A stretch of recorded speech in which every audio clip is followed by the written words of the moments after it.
Welcome to R five TV news.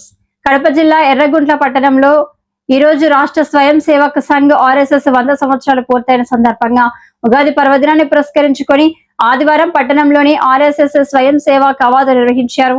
Market yard ఆవరణం నుండి మొదలై పట్టణంలోని ప్రధాన రహదారుల గుండా ఆర్ఎస్ఎస్ యూనిఫామ్ ధరించి స్వయం సేవకులు ఘోష్ ధ్వనుల నడుమ ఓ క్రమ పద్ధతిలో కవాతు సాగుతున్న తీరును పట్టణ వాసులను ఆకట్టుకుంది.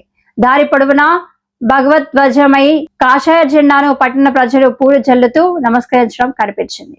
అనంతరం మార్కెట్ యార్డ్ ఆవరణంలో ప్రతా సంచలనం సమరో ముగింపు సమావేశాన్ని నిర్వహించారు. ఈ సమావేశానికి ముఖ్య వ్యక్తిగా జిల్లా ప్రచార మహేష్, ముఖ్య అతిథిగా బాలనాగిరెడ్డి, ఖండ కార్యవాహ యోగానందరెడ్డి హాజరయ్యారు. మహేష్ మాట్లాడుతూ ఈ స్వయం సేవక్ సంఘ్ 1925లో స్థాపించి ఆర్ఎస్ఎస్ సంస్థ 100 ఏళ్లుగా మాతృభూమి కోసం సేవ చేస్తున్నట్లు ఆయన తెలిపారు. దేశ సమస్యలకు మన సమాజంలో ఉన్న అనైక్యతే ప్రధాన కారణమని, దేశ ప్రజలను సంఘటితం చేసే కార్యక్రమానికి ఆర్ఎస్ఎస్ శ్రీకారం చెప్పిందని ఆయన పేర్కొన్నారు. సంఘ్ ప్రారంభం నుండి హిందూ సమాజానికి అవసరమైన ప్రతి విషయంలో పనిచేస్తుందని ఆయన అన్నారు.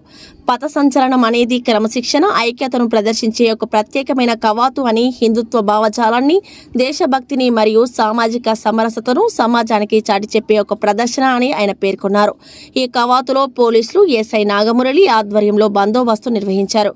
ఈ కార్యక్రమంలో సింగిల్ విండో అధ్యక్షుడు మల్లు గోపాల్, మల్లు నాగార్జున, రామ్మోహన్ రెడ్డి, రైల్వే ఓబులేసు, బీజేపీ వీరపు నాయనిపల్లి మండల అధ్యక్షుడు తులసి నాయుడు, రాజారెడ్డి, టీడీపీ కార్యకర్త వెంకటేష్, జీరెడ్డి, మల్లికార్జున్ రెడ్డి, హనుమనగుత్తి శ్రీరాములు తదితరులు పాల్గొన్నారు.